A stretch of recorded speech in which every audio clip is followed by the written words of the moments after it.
Hola vida abundante, qué gusto estar con ustedes de nuevo, aquí reunidos todos nosotros en el Espíritu. Y espero que tú te encuentres reunido en tu casa, con tu familia, con tus seres amados y que juntos puedan recibir tanto la presencia de Dios en sus hogares como la palabra de Dios que cambia nuestras vidas de maneras extraordinarias. Estamos en medio de una pandemia. Creo que este es nuestro sexto domingo que estamos nosotros conectándonos por este medio, por el cual le damos muchas gracias a Dios. Y sin embargo, pues nos ha cambiado la vida. ¿Sí? Muchas cosas que dábamos por hecho ya no existen. Ya no podemos ir de compras como lo hacíamos antes, ya no podemos tener la fiesta de cumpleaños como lo hacíamos antes, muchos trabajos se han visto afectados y pues la preocupación, ¿verdad? El virus, ¿cuándo va a llegar? ¿A cuántos va a afectar? Y la situación económica, perdí mi trabajo o me descansaron o estoy a medio sueldo o mi negocio ya no puedo recibir clientes y de repente nos damos cuenta que la vida se ha volteado al revés. Este virus es una crisis sin precedentes en la historia del mundo y es importante para nosotros entender qué hacer o más bien cómo ser nosotros y cómo conectarnos con Dios en la crisis que estamos viviendo. Te quiero, sin embargo, presentar un pensamiento clave. Las crisis no necesariamente son malas y de hecho, en cierto sentido, nos brindan una única oportunidad, una singular oportunidad, porque solo en crisis cambiamos. Cuando las cosas van bien, cuando todo está normal, cuando todo está tranquilo, no perfecto, pero conocido, la gente no cambiamos. ¿Para qué moverle a lo que funciona? Así que se necesitan momentos de crisis para que uno valore, para que uno evalúe bien su vida y para que uno pues tome pasos que quizá debió haber tomado tiempo atrás, pero ahora la crisis nos obliga al cambio. Así que quiero animarte, no desaproveches esta crisis, porque es una ventana de oportunidad y no va a durar para siempre. Y el peligro más grande no es que te pueda ir mal, el peligro más grande es que atravieses la crisis y no haya ningún cambio en tu vida, ni ningún cambio a través de ti para con otras personas. Y eso sería una terrible pérdida, porque de por sí esto nos ha costado mucho y no sacarle ningún provecho sería terrible. Así que vamos a ver una historia en la Escritura, una historia muy conocida, donde una crisis fue una parte clave de la historia y qué cambios produjo eso. La conocemos como la parábola del Hijo Pródigo y esta parábola la dijo nuestro Señor Jesús. Y en ella vamos a redescubrir algunas verdades acerca de la naturaleza humana y del cambio. Yo sé que la hemos estudiado antes, pero recientemente Dios me ha traído un entendimiento fresco de la dinámica de esta historia y te lo quiero compartir a ti. Ahora, antes de nosotros entrar en la historia, quiero mencionarte dos conceptos, dos realidades. Una, lo que llamaríamos lo constante, lo sólido, lo inamovible. Y luego lo otro le llamaremos lo efímero. Efímero es aquello que es pasajero, que se desvanece, que es temporal. Y estas dos cosas existen en nuestra vida. El problema es que las cosas permanentes, las sólidas, las que son un fundamento, no se ven. Y las cosas que sí se ven, todas son pasajeras. Y en la historia vamos a ver qué le sucede a alguien que confunde estas dos cosas y luego cómo Dios lo trae de vuelta a la realidad. Leamos. Lucas capítulo 15, versículo 11 al 32 es la parábola del Hijo Pródigo. Jesús dijo, un hombre tenía dos hijos y el menor de ellos dijo a su padre, Padre, dame la parte de los bienes que me corresponde. ¡Oh! ¡Qué escandaloso comienzo a una historia! Yo no puedo imaginar eso en la vida real. Se me figura una ofensa terrible. Y francamente, no conozco, bueno, yo en lo personal no conozco a ningún padre que aceptaría semejante petición de su hijo. Para entender qué está pasando aquí, necesitamos irnos al fin de la historia, al versículo 32, para ver qué es lo que el padre entendía y entonces entender de qué realmente se trata esta historia. Acompáñame al verso 32. El padre le está hablando al hijo mayor, explicándole sus razones, por qué actuó como actuó con este hijo menor que se portó tan mal cuando regresó. Y le dice, era necesario hacer fiesta y regocijarnos. Dice, porque este tu hermano era muerto y ha revivido. Se había perdido y es hallado. Esto fue el criterio del padre. Cuando este hijo viene con su padre y le pide su herencia, yo estoy seguro que el padre no se sorprendió. Le dolió terriblemente. Le tiene que haber dolido que su hijo menor, y el menor siempre hay un cariño especial porque es el chiquito, ¿verdad? Y todo mundo en alguna forma, ¿verdad? Lo ve con un cariño especial. Y que él viniera y le dijera eso a su padre, tiene que haber dolido terriblemente en el corazón del padre, pero no lo sorprendió. Porque este hijo se había perdido mucho antes de pedir la herencia. Era uno de esos casos donde él estaba en la casa, donde él estaba a la mesa a la hora de la comida, pero su corazón estaba en otro lado. Donde él cumplía sus deberes en la hacienda, en las diferentes cosas que hacían, pero su corazón ya estaba en otras ideas. Y donde él ya no podía, se sentaba y comía, vamos a decir, o quizá disfrutaba un domingo en la tarde, en la huerta, todo muy bonito, pero en su mente y en su corazón la felicidad se encontraba en otro lugar. Y el papá lo había visto. El papá había visto, el corazón de mi hijo ya no está aquí. Sí, mi hijo está perdido. Y más que perdido, su hijo estaba muerto. Rodeado de bendición, rodeado de abundancia y rodeado sobre todo del amor de su padre, tan increíble amor, el hijo no podía percibir, no podía sentir nada de aquello. Estaba muerto en vida. Yo volteo y veo en el mundo en el que vivimos cómo la gente usa su tiempo y su dinero para llenarse de cosas que no pueden satisfacer, para llenarse de placeres, para llenarse de posesiones, y por más que obtengan más y más cosas, nunca les llenan.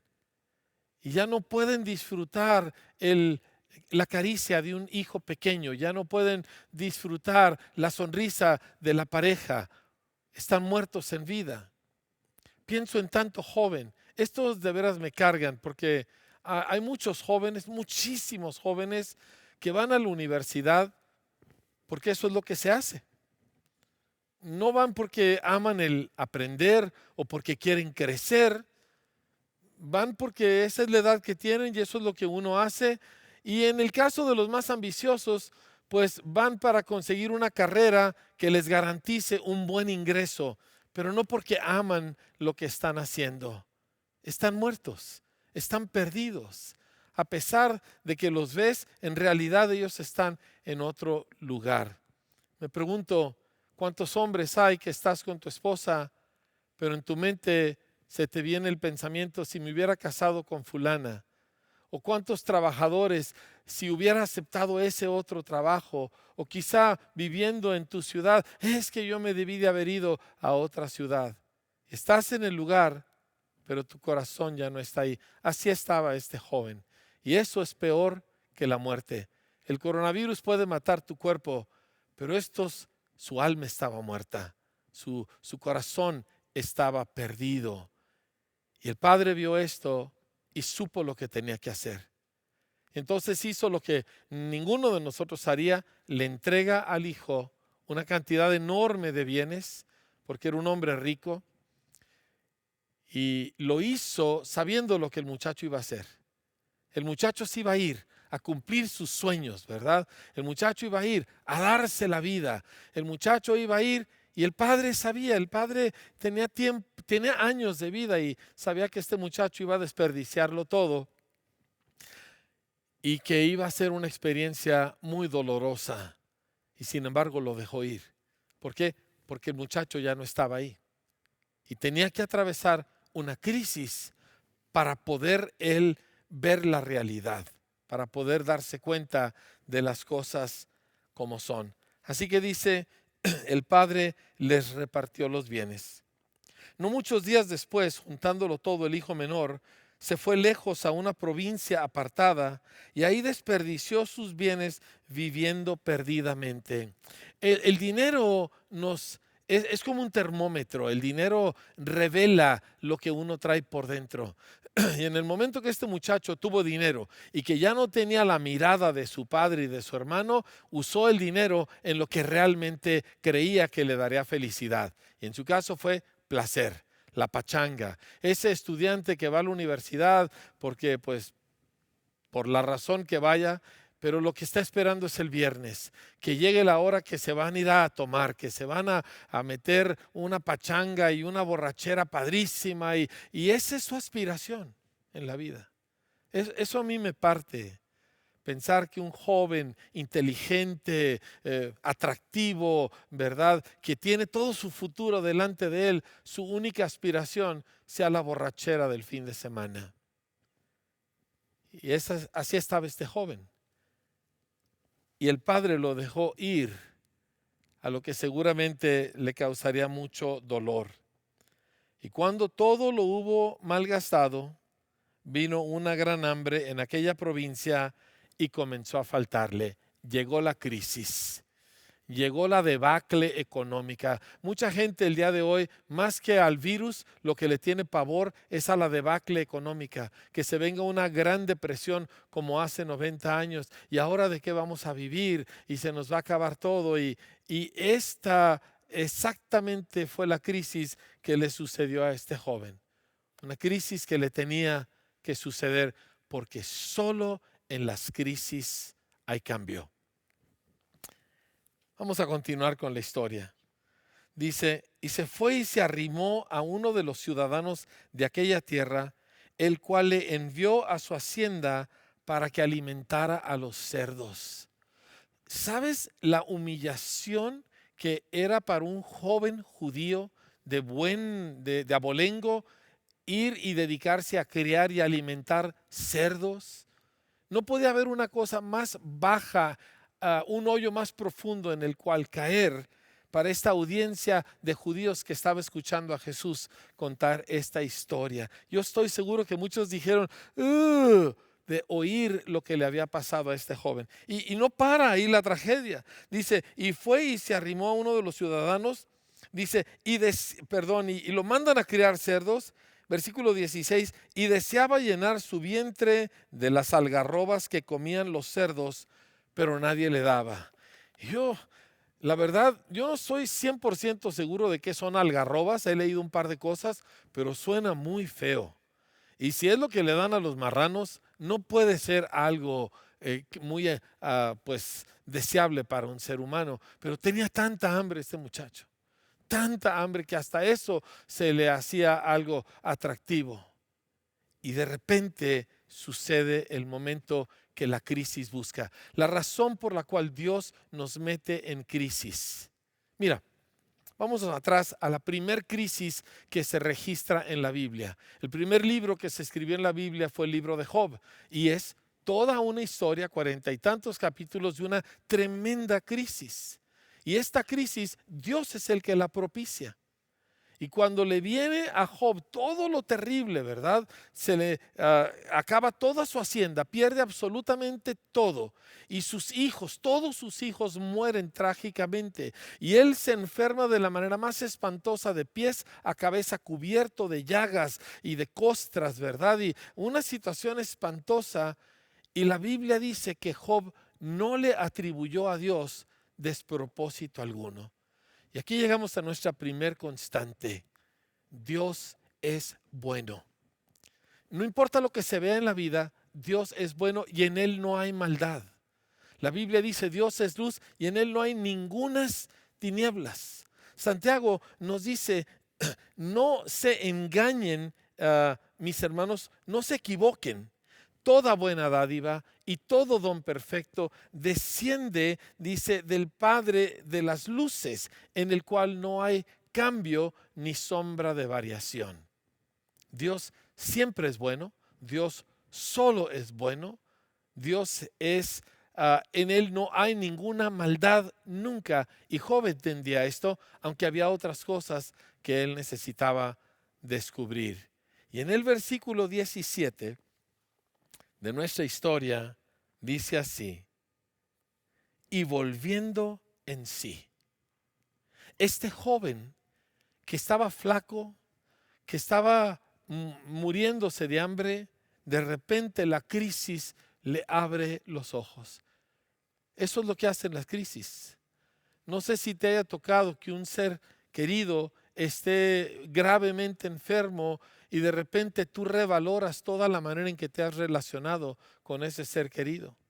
O no sé si hayas sufrido una pérdida económica y ahora volteas para atrás y dices, ¿por qué desperdicié tanto cuando tuve? La crisis te obliga a reevaluar las cosas y verlas como realmente son. Y eso le pasó a este muchacho. Y volviendo en sí dijo, ¿cuántos jornaleros en la casa de mi padre tienen abundancia de pan y yo aquí muriéndome de hambre? Me levantaré e iré a mi padre y le diré, Padre, he pecado contra el cielo y contra ti, ya no soy digno de ser llamado tu hijo, hazme como a uno de tus jornaleros. Este muchacho volvió a la realidad y se dio cuenta, mi padre es un hombre bueno, yo lo conozco, siempre ha sido bueno. Y yo me porté muy mal y no soy digno de que ni siquiera me voltee a ver, pero yo sé que no me va a negar una pieza de pan. Y este entendimiento de la bondad de Dios, de la bondad del Padre, redefinió su rumbo para siempre. En este mundo todos decimos creer que Dios es bueno, pero ¿por qué entonces no lo buscamos? ¿Por qué no seguimos su consejo? Si de veras queremos que es bueno, que es sabio, que nos ama, ¿por qué somos tan insistentes en seguir nuestro propio camino? Y es porque en el fondo son solo palabras, pero de veras, de veras, de veras saber que Dios es bueno, más allá de nuestras más alocadas esperanzas, eso solo viene en una crisis. Y el muchacho captó. Y a partir de ese momento cambia el rumbo de su vida. Toma decisiones que nunca había querido tomar. Otra cosa que veo aquí es esta. Era el hijo menor de un hombre rico. Era jefe. Era hijo del jefe. Era un junior. Estoy seguro que él no tenía en gran estima a los trabajadores de la granja. Pero ahora aspiraba a llegar a ser como uno de ellos. Y cambió su actitud para con ellos. Crisis permite la posibilidad de cambio. No desperdicies tu crisis. Dios la ha orquestado porque Dios te está buscando a ti. Quizá estás en la iglesia, quizá vienes los domingos o venías los domingos, pero estabas soñando con la carne asada, estabas soñando con el juego de fútbol, estabas soñando con la película. Cumpliste, hiciste lo correcto, pero tus aspiraciones y tu búsqueda de la felicidad se encontraba en otro lugar. Y tu corazón ya no estaba aquí. Y Dios lo sabía y te extrañaba. Y te está buscando y te quiere recuperar. ¿De qué le servía al padre tener al hijo ahí en la mesa si el corazón de su hijo estaba en la cantina con los amigos? ¿De qué le servía al padre tenerlo ahí trabajando, verdad, administrando, cuando él lo que quería era hacer cosas diferentes? El padre extrañaba a su hijo pequeño. El padre extrañaba los momentos de afecto y de confianza. Y Dios te extraña a ti. Y por eso hay crisis. Es tu oportunidad de regresar. Fíjate lo que sucede.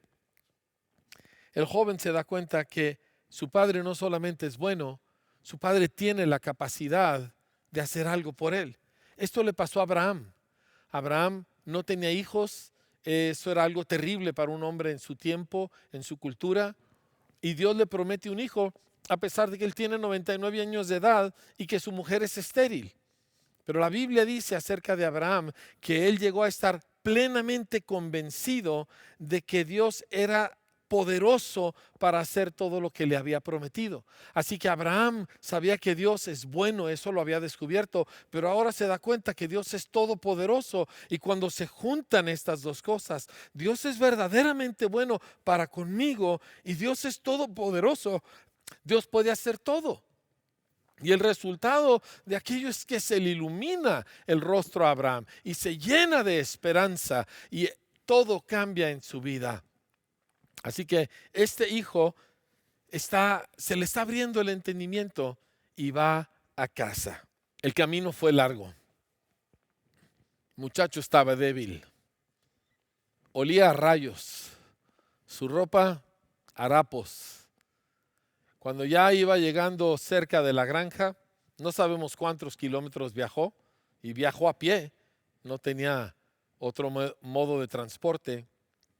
Me imagino que llegó encorvado por la debilidad y por la vergüenza. Había practicado, había ensayado su discurso muchas veces en el camino. La Biblia dice acerca de las crisis y el dolor y la tristeza, que hay una tristeza buena. Esa tristeza viene de Dios. Y dice que esa tristeza nos lleva al arrepentimiento, es decir, al profundo cambio de cómo pensamos. Y eso le había pasado a este muchacho.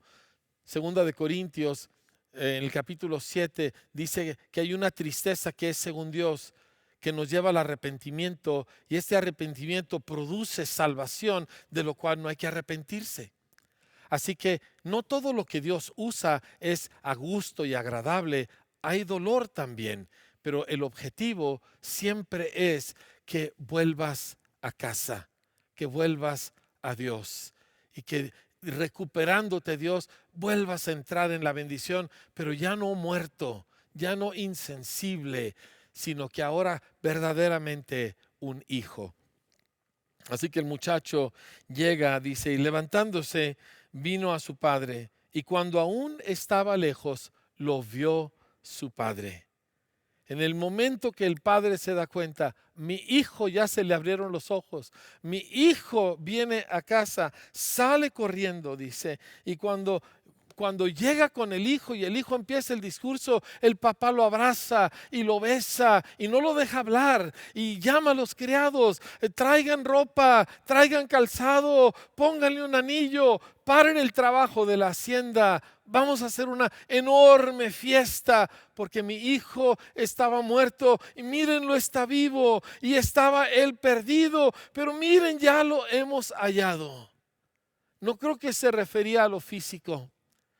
Creo que se refería a lo que vio en los ojos de ese muchacho. Porque cuando estaba sano y bien en la casa, en su mirada se veía lo perdido y lo muerto. Y ahora que estaba en harapos y apestando a rayos, en sus ojos se veía que ya entendía. Ya no estaba muerto. Ya valoraba el pedazo de pan. Ya podía él disfrutar o percibir el amor de su padre. Y wow. Y el padre hace la fiesta y recibe al muchacho, y es todo un acontecimiento. Entonces entra a la escena el segundo hijo, el mayor, el responsable, el que no ha dejado de ir a la iglesia, el que lee su Biblia todos los días, ¿sí? Y cuando oye la fiesta, va y pregunta de qué se trata, y cuando le dicen de qué se trata, se molesta, se enoja. Y no voy a entrar, ¿sí? ¿Cómo es posible? No voy a entrar. Y sale su padre a él. Y esto a mí me cautiva. El padre se le olvidó la fiesta, porque el padre no andaba tras de la fiesta, andaba tras de sus hijos, porque no tenía un hijo muerto y un hijo perdido, tenía dos. El mayor también estaba perdido. El mayor también estaba muerto. El mayor tampoco disfrutaba la presencia y el amor de su padre. el mayor, tampoco podía ver la bendición que le rodeaba. Él estaba entregado al deber, pero su corazón tampoco estaba ahí. Y también a él había que recuperarlo. Y sale el padre, se humilla el padre y va con él y le dice, le ruega, hijo, ven. Un hombre poderoso, rico, no tiene por qué estarle pidiendo favores a su hijo, y sin embargo el padre le rogaba porque quería el corazón. Le pudiera haber ordenado, le pudiera haber dicho, tú entras a la fiesta ahorita mismo y a mí no me importa lo que tú sientes, es tu hermano y es mi hijo y punto. Pero el padre quiere tu corazón. No quiere tu comportamiento, no quiere tu conocimiento, está buscando tu corazón. Está buscando que tú te des cuenta que Él es bueno y confíes en Él. Y ahora le hagas caso, no porque debes, sino porque es que mi Padre es bueno. Y confíes en Él porque Él es poderoso y su poder es bueno para conmigo. Y en ese corazón, tu vida y la vida de Dios se unen en uno solo. Esto es a lo que Jesús vino. Él vino a recuperar lo que se había perdido, lo que estaba muerto. Y tú estás vivo en cuerpo, pero te estás dando cuenta, no estoy vivo para Dios. Mi corazón no está vivo para Dios. Estoy perdido. Y ahorita Jesús está aquí, llamando a la puerta de tu corazón. Y si tú abres esa puerta, Él entrará a ti y hará lo mismo que este padre. Hará una fiesta, cenará contigo y tú con Él. Y de repente tu vida se unirá a la de Él. ¿Por qué? Por lo que Jesús hizo, por su sacrificio, por sus méritos, porque Él te amó y te ama, porque Él está en búsqueda de ti, Él está luchando. El padre no se fue tras el hijo porque de nada servía tenerlo físicamente ahí, pero en el momento que el padre sospechó que el corazón del hijo había cambiado, se fue corriendo a donde estaba. Y así el padre ve tu corazón y sabe que tú estás diciendo, sí, yo necesito a Dios. Y todo lo que tienes que hacer es abrirle la puerta, hacer una oración sencilla y dejar que a partir de ahora el Padre que te ama, que te ha dado todas las cosas, se vuelve el centro de tu vida y de tus afectos. Haz esta oración conmigo. Inclina tu rostro con todo tu corazón. Dile, Padre, he pecado contra el cielo y contra ti, y no soy digno de ser llamado tu hijo. He vivido dándote la espalda por mucho tiempo, Señor, haciendo lo que yo pienso, buscando lo que yo creo. Digo que Dios me ayude y que Dios, con el favor de Dios, pero en la realidad yo sé o yo busco lo que yo quiero. Y te pido perdón por ello. Y te abro mi corazón, Señor, porque he visto que estaba muy mal y me arrepiento, Señor. Y te invito a entrar, a venir a ser el centro y el todo de mi vida, Señor. Y confío, Señor, en ti. Confío en tu amor. Confío en tu sabiduría. Confío en tu poder. Y por eso a partir de hoy, tú eres mi Señor. Y yo voy a seguirte a ti todos los días de mi vida. Amén.